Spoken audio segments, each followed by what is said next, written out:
Single family homes in Calgary have once again set a new record, going over $680,000 for the benchmark price. Now, is that a good thing or a bad thing? Well, depends if you're a buyer, a seller, or an investor. Let's dive into it. Hi, my name's Fyfe, your Calgary Realtor.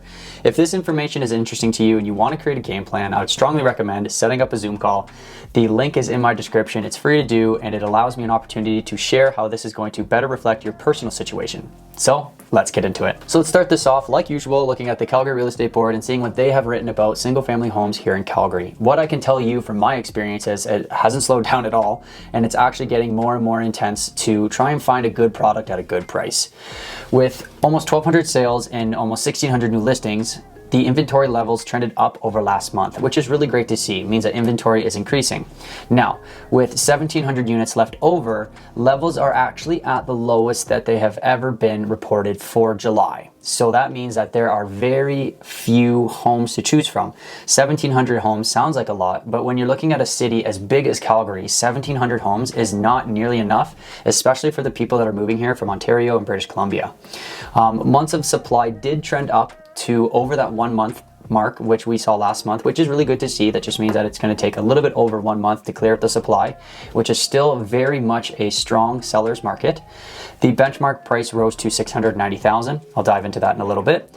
And the biggest growth that we are seeing in Calgary are in the most affordable quadrants of Northeast and East Calgary. So lots to unpack here. Let's continue on. So I do want to dive into this a little bit because I'm kind of excited to see some of the things here. Now, this is the single family homes for all of Calgary. So every quadrant morphed into one.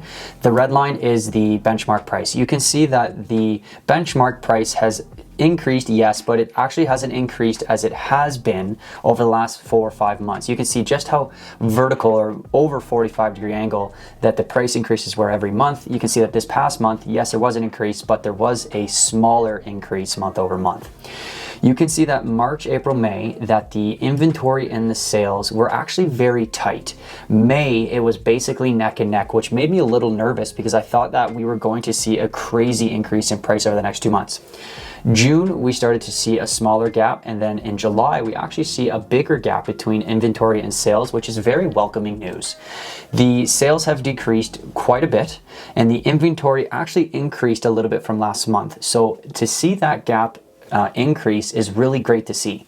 If you look at last year, July, August, September, like look how large that gap was, right? There was so many homes left over at the end of the month with very little sales. You can see year over year that we're sitting just over 1,000 sales, but when you look at the inventory levels from July this year and July last year, we had over 2,500 units available, and this year we only have around 1,600 units. So it's pretty crazy. Let's continue to dive into this. So when people see the benchmark price, they're curious of what that is. Benchmark is an actual attributes for a home that's in Calgary. So when you see 690,000, this is what you would get for the overarching Calgary theme. But every individual quadrant will have a different benchmark price, which we will dive into in future slides. So it's a 4 total bedroom, 3 up, 1 down, 2 full bathrooms, 1 half bath.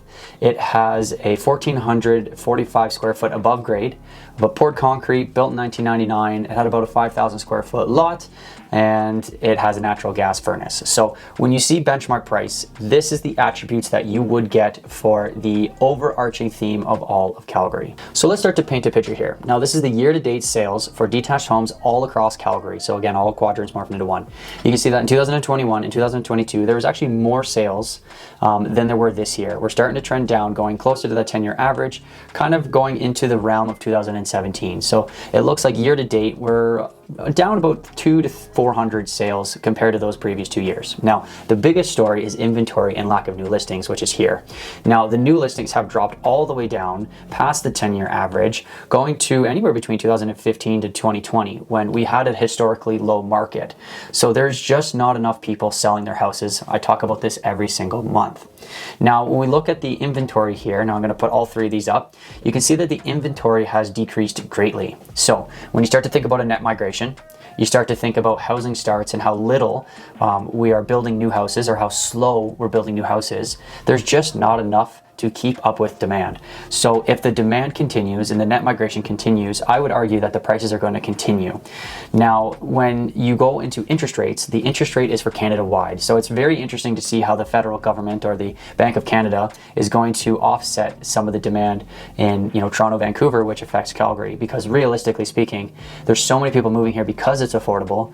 There's just not enough there's not enough supply to uphold all the people moving here. So I would say that the detached home is still on the up and up. There's really no sight of slowing down quite yet. So here's the bread and butter to the whole video. Feel free to pause it, take a peek at this. This is the microeconomic breakdown for single family homes in all of Calgary. So I'm going to touch on this real quick. If you have more questions, feel free to reach out and ask your questions. So this is the sales per quadrant. This is the new listings per quadrant, and then the sales to new listing ratio.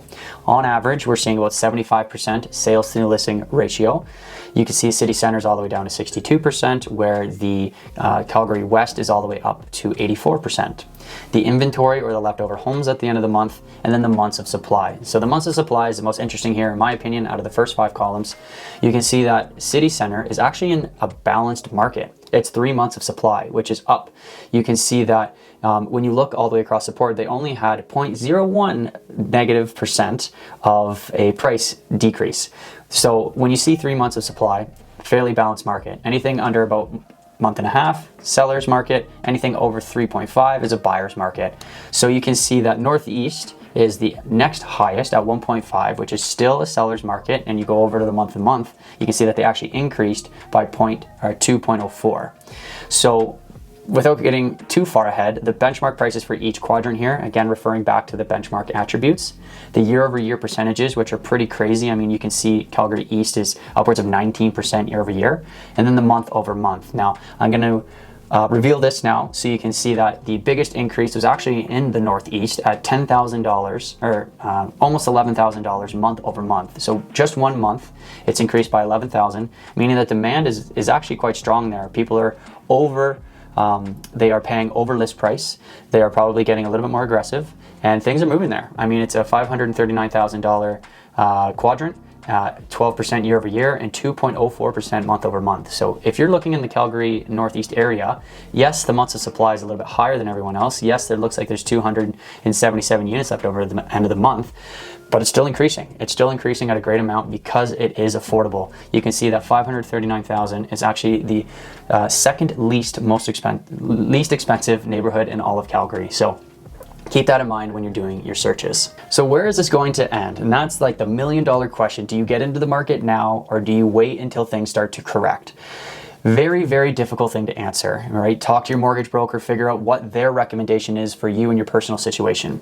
At this point, I do not foresee the pricing correcting too much. We will see some sort of seasonal adjustment in the winter. Things historically slow down. Prices do come down a little bit because the winter's here. Not a lot of people are making moves, but with the amount of demand that Calgary's seeing, it would be very likely that, if you look at 2021, there was really no decrease, right? They kind of stayed flat and they kept going up. Now, hopefully in 2024, we don't see an increase like we did in early 2022, but I would argue that we're probably going to see somewhat of a stabilization going into the winter. It really depends on how many listings come up on the market and if demand slows down in Calgary, which I don't really think is going to happen. So if you have any questions, feel free to book a Zoom call. I'm more than happy to have these conversations with you. I promise I'm pretty easy to talk to. Make sure to look at the channel for other property types, but I'll see you on the next one. Peace.